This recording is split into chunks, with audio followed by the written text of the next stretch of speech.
বাক্সাৰ নাওহালী শান্তিপুৰ আৰু ভেবলা কেওটচুৱাত দুটিকৈ পকীপথৰ শুভ উদ্বোধন কৰে ককলাবাৰী পৰিষদীয় সমষ্টিৰ পাৰিষদ মণ্টু বড়োৱে।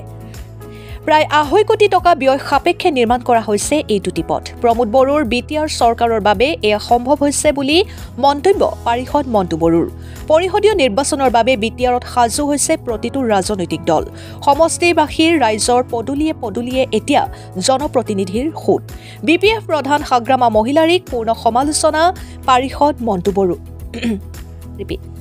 বিপিএফ প্ৰধান সাগ্ৰামা মহিলাৰীক পূৰ্ণ সমালোচনা পাৰিষদ মণ্টু বড়োৰ। সাগ্ৰামা মহিলাৰীৰ বাঘা নেতা দল ত্যাগ কৰি UPPL দলত যোগদান কৰাৰ বাবে তেওঁ ভ্ৰম বকা হৈছে মণ্টু বড়ো। সাগ্ৰামা মহিলাৰী অকলশৰীয়া হৈ পৰাৰ পিছতে মৰাহী আৰু পূৰ্ণিমা আহিলে মূৰৰ গণ্ডগোল হয়, যাৰ বাবে যি মনত আহে তাকে বকি থাকে।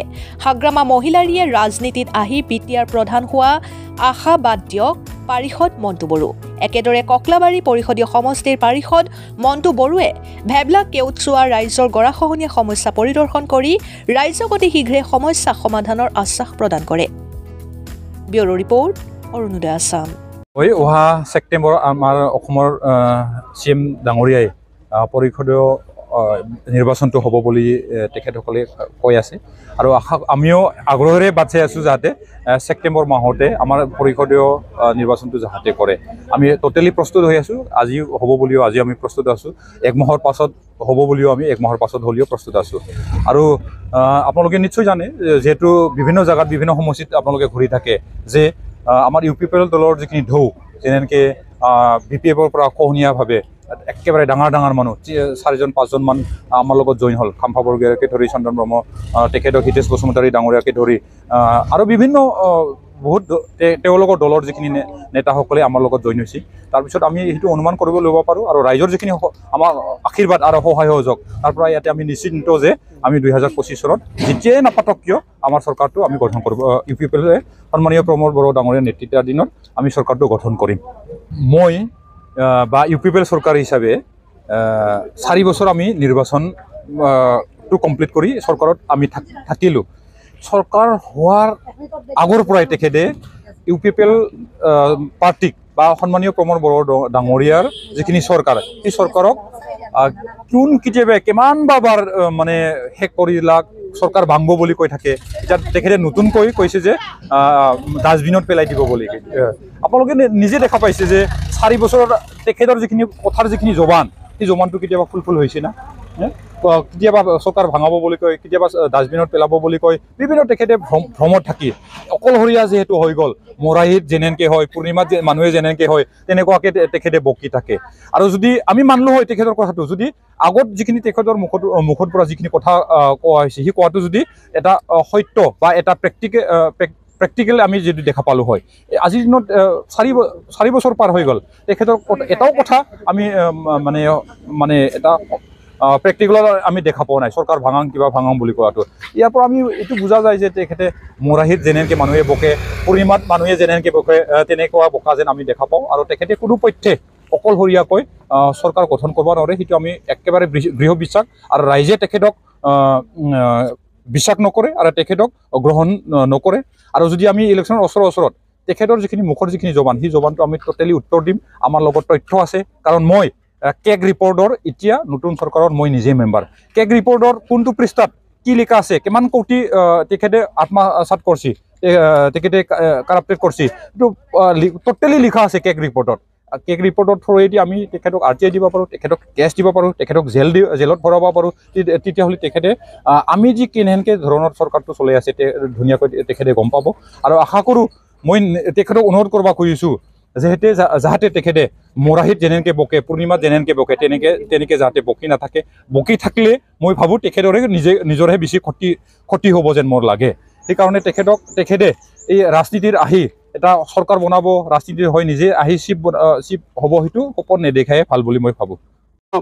আমাৰ 22 নম্বৰ ককলাবাৰী সমষ্টিৰ পৰিষদীয় সমষ্টিৰ MCLA মহোদয় আৰু আমাৰ ৰাইজবাসী আৰু লগত UPPLৰ সমূহ কৰ্মকৰ্তাসকল সকলোকে মই মোৰ ফালৰ পৰা আন্তৰিক শুভেচ্ছা জ্ঞাপন কৰিছোঁ।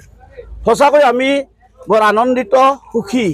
কিয়নো আনন্দিত, কিয় সুখী এই কথাখিনি বহলভাৱে মই ব্যাখ্যা নকৰোঁ।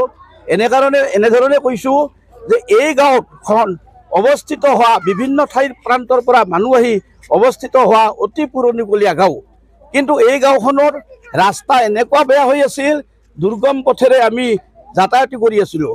ল'ৰা ছোৱালীবিলাকক স্কুললৈ নিয়াৰ কাৰণে অসুবিধা, ডাক্তৰৰ ওচৰলৈ যোৱাৰ কাৰণে অসুবিধা। কিন্তু এই কাৰণে আমি এতিয়া শান্তি পাইছোঁ, ইমান বছৰৰ মূৰত এই ৰাস্তাখন যি হৈ আহিল, তাৰ বাবে মই আমাৰ MCLA মহোদয় তথা চিফ মহোদয়ক প্ৰমোদ বড়োক ধন্যবাদ জ্ঞাপন কৰিছোঁ ৰাইজৰ হকে।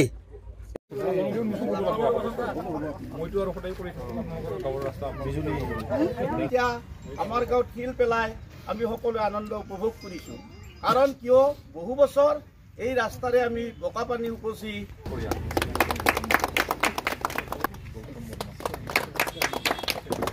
আৰু আমি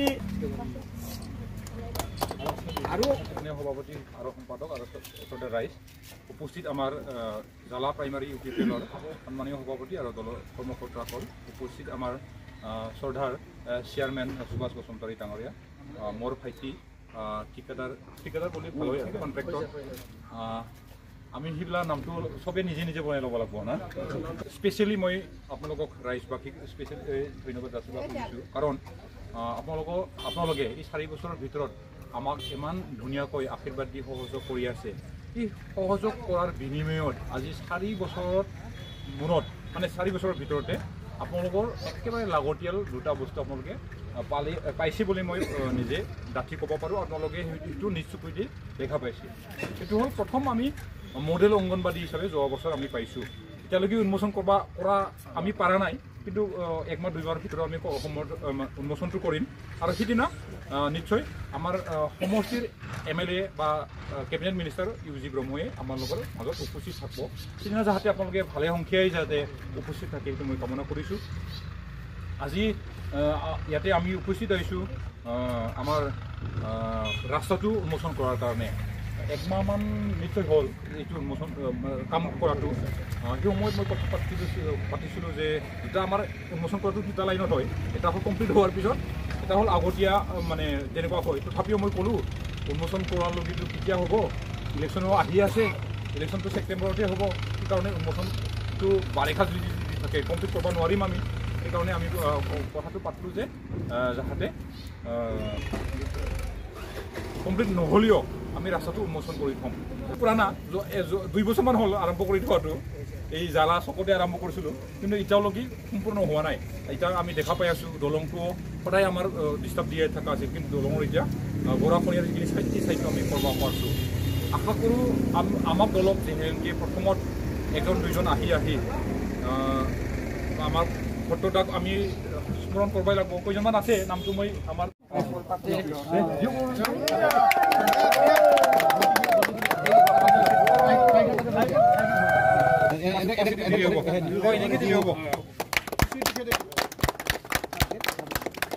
আমি যাহাতে সমাজ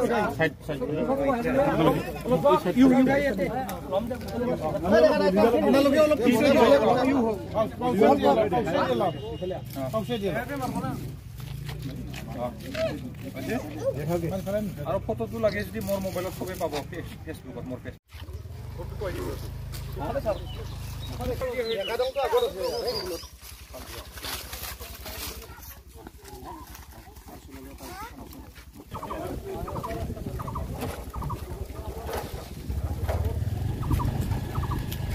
মানুহকেইটা মাতি 10-15 মান যদি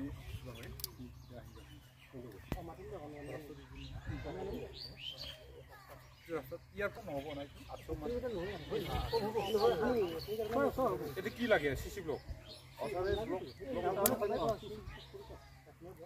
ৰ'ব কিন্তু ইয়াৰ আগতে চেংগ্ৰেবেল দিব পাৰোঁ নেকি